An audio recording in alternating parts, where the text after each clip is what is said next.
He's Blake. I'm Ronnie. He's Tim. Day 16. And boys, we're talking one that I'm not entirely sure it's a horror movie, Blake. Well, it happens every year, Ronnie. It took almost 2 weeks for us to get to our first non-horror movie.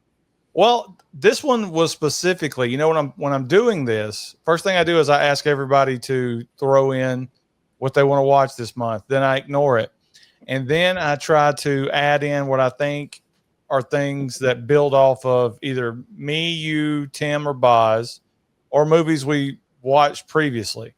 Like I know for a fact, Critters 3 has to be watched. And I knew once upon a time we were doing a podcast, and I'm pretty sure Tim mentioned when we were talking about the Puppet Masters, Tim mentioned Dollman or Demonic Toys or whatever. So when I saw it, I did. Anyway, Tim, how's it going? It's going well. It's going well. I'm glad to be back. We've got to stop with the how's it going because we've been talking for 15 minutes. So it's like fake whenever I say, hey, Blake, how are you? That's always been your gimmick, though. That's the first thing you do. How you been? Why do we do that, though? We don't. It's just me? Yeah. Nobody's ever said, Ronnie, how are you? No. Well, the thing is, it's never led to a conversation. Like, this is what I've been doing. It's usually nothing. Actually, Ronnie, I believe during our review of On Golden Pond with Fonda, Tim actually asked you how you were doing. Do you remember that? I don't remember that. Blake, what really pisses me off about Henry Fonda in this movie. Well, the pond's not gold, first off. No. I mean, this is the start of the review, so I'm already hot about Henry Fonda being so old and there's no piss in this pond. Ronnie, how you doing? Hey, I'm good. Oh, wow. Dollman versus Demonic Toys. I added it to the list, guys. And I'm not going to lie. Today, me and Blake have watched 3 movies already. Yeah. And I was so happy when I saw that it's available on Amazon Prime, by the way. It said 1 hour and 6 minutes. And I was like, this has got to be a mistake. So I went to IMDb. Oh, it's a mistake. I went to IMDb and it said 1 hour, 6 minutes. Where was this released, Tim? What do you know about the release of this movie? I mean, was it straight to sci-fi? These were straight to DVD. I think it's a trilogy. And the last one got on Sci-Fi, the one that would have been cool, where it's like the Demon Toys versus the Puppet Master Toys, But, I mean, how long do you think they spent filming new scenes for this movie to get to this 1 hour and 6 minutes? How many, 2 days? Maybe. That's a good question. I mean, because there's only 2 set pieces. It was the house where the chick that is a little tiny chick. Yeah. And then you've got the toy store with the midget and the toys. And there was outside of what was supposed to be I don't think you're supposed to say midget, Ronnie. What? It can't be little people because that's even more. I think you got to say dwarf? Retarded size.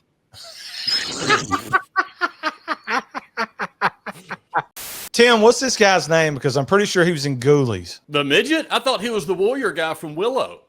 He is in Willow, but I'm pretty sure. I know I saw him in the Tales from the Crypt, Bordello of Blood. He's in that.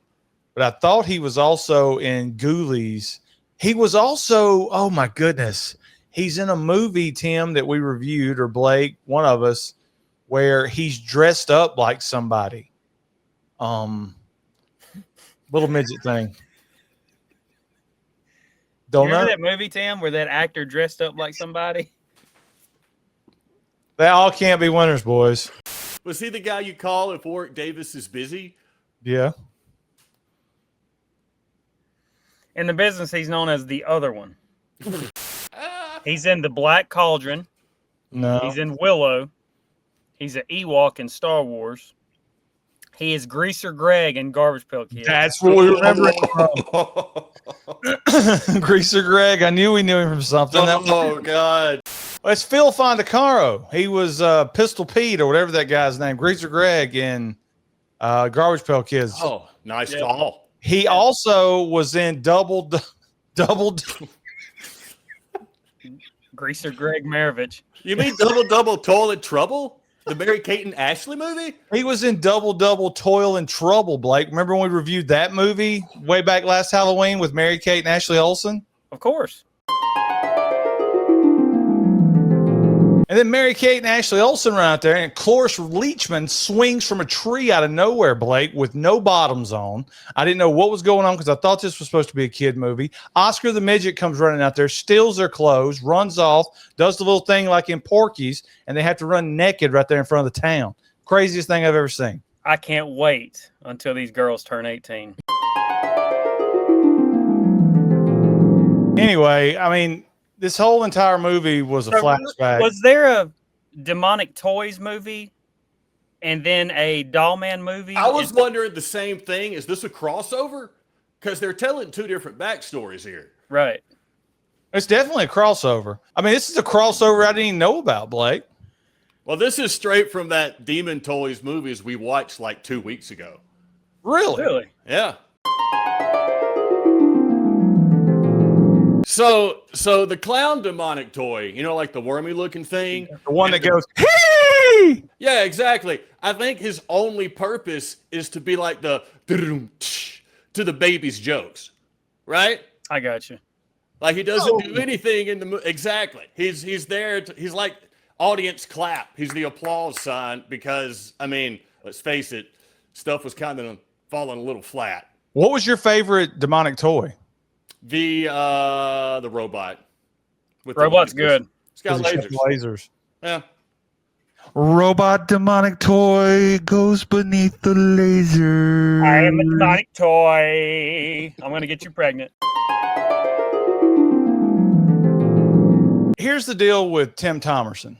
I liked this character. I will say that. I know this whole movie is ridiculous, but I felt like he said, you know what? You guys are paying me. This is a job. I'm going to do it to the best of my abilities.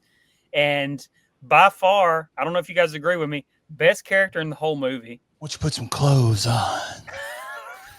And then you get his backstory where he's on planet Nebula or whatever. What's the matter, Bardo? You max unique? You kill anybody? You got psycho. Back on a tourist. He's immediately pounding guts. Like within 5 minutes of meeting Ginger the nurse. I love it, dude. He's great. His gun is the best thing in the movie. If that shoots you, you are exploding. What about the spider he kills in the kitchen? That was good. It was the best movie death. It was the best death of the entire movie. Ronnie, has he been in anything else? It seems like he would have dominated like this B, C, D movie scene in the 80s. He's been in a ton of stuff. We reviewed one of his movies a couple months back, Blake. Really? Who's Harry Crumb? You got to remember him from that one. Oh. This movie's so great. Everything about Who's Harry Crumb is fantastic. I love all the characters that John Candy plays in this movie. You got Annie Potts from Ghostbusters as the wife that's cheating. And then what's the name of that guy that she's cheating with that helps her do the kidnapping? He's got the hair that looks like it's a rug. It's stapled on. You're talking about Tim Thomerson, Ronnie. And you got Harry Crumb riding this stairwell across the landing strip of the airport. And while they're trying to get away, he crashes into the plane and comes aboard. And this old lady says, "Who the hell are you?" And he goes, "Crumb, Harry Crumb." And then Tim Thomerson pulls out a gun. He's like, "Hold it right there." And Harry Crumb's like, "Watch it. I know karate." And he starts doing a bunch of weird shit with his hands. You know, it's fat John Candy. It's hilarious. He kicks his feet. A shoe goes off. Hits Tim Thomerson right in the face. It's the greatest thing ever. And that's the reason that was hilarious is because Tim Thomerson kept getting hit in the face the whole movie by people. And it's just a little shot to the face from a shoe that knocks him out at the end of it. They were playing that joke the whole time. Here's what's crazy about Tim Thomerson, Blake. Even though I recognize Tim Thomerson from this Who's Harry Crumb, what I know Tim Thomerson from is The Wrong Guys, the Louis Anderson movie. Remember we reviewed it about 6 weeks back where they're all Cub Scouts that go back to be Cub Scouts when they're 40 years old. It's got Richard Lewis. You have to remember that review. Was that about 6 or 7 weeks back? I don't know. It all runs together. Louis Anderson's gay, right? Gotta be. Okay, so I felt What really gave it away, Ronnie? I felt What really what gave it away? gave it away. Right. What queered it away? I feel really bad because this movie starts off sort of like Indiana Jones and the Last Crusade, where it's a bunch of kids doing scout stuff. Yeah. And then at the end of it, Louis Anderson wakes up and he's in his 40s on his mom's porch dreaming about being a kid again, which means his life is a huge disappointment. And then his buddy Tim Thomerson shows up, who's supposed to be some kind of playboy with Richard Lewis and the rest of them. And this movie really don't get good till John Goodman shows up and tries to kill him at the end of it. They I don't just know got-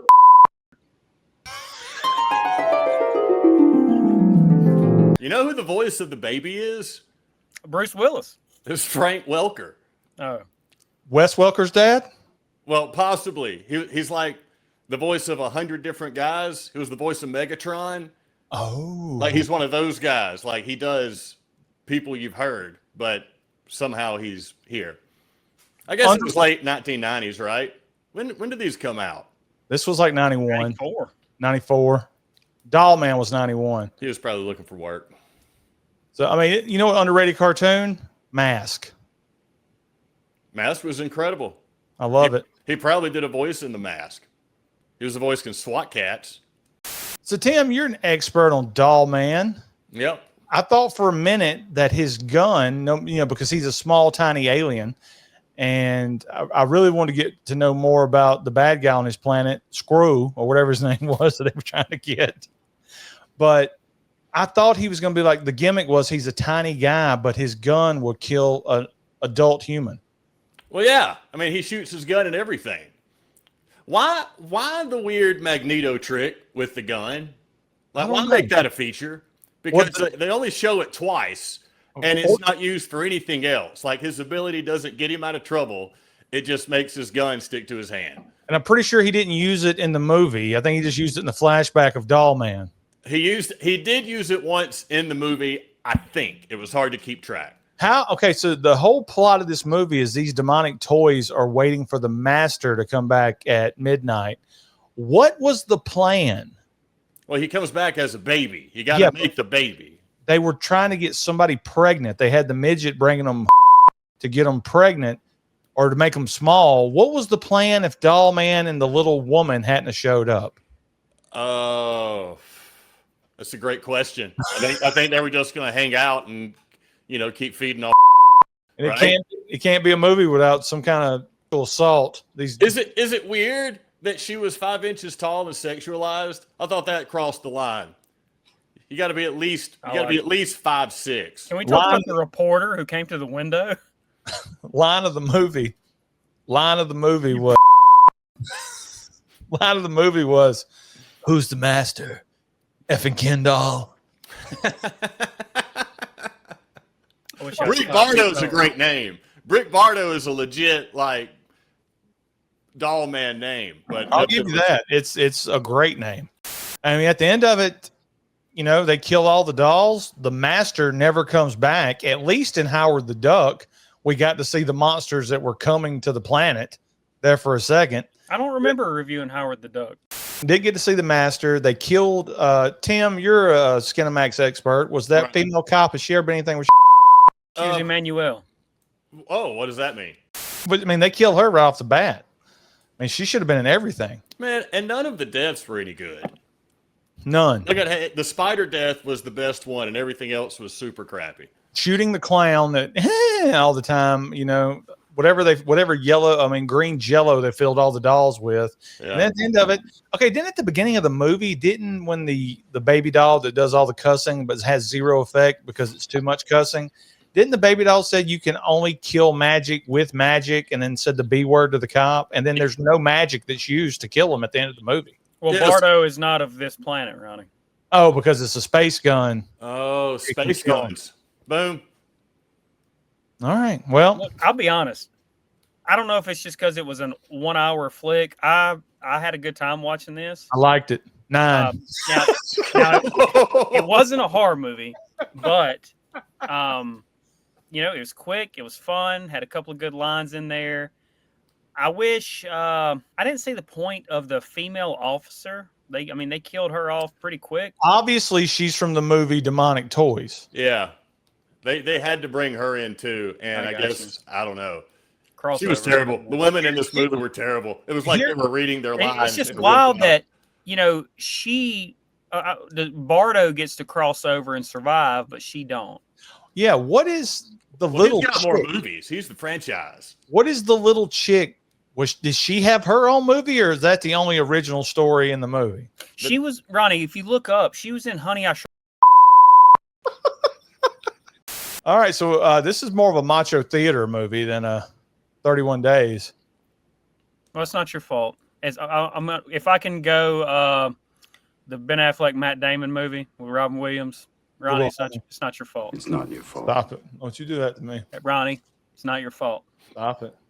It's not your fault. Son of a bitch stole my line. All right, we'll see y'all tomorrow. Bye, Tim. Later. What was the guy's name from Something About Mary? Warren. Yeah, but what Warren say at the end of it? Goodbye, Ted. Goodbye. Goodbye. Goodbye. Ted.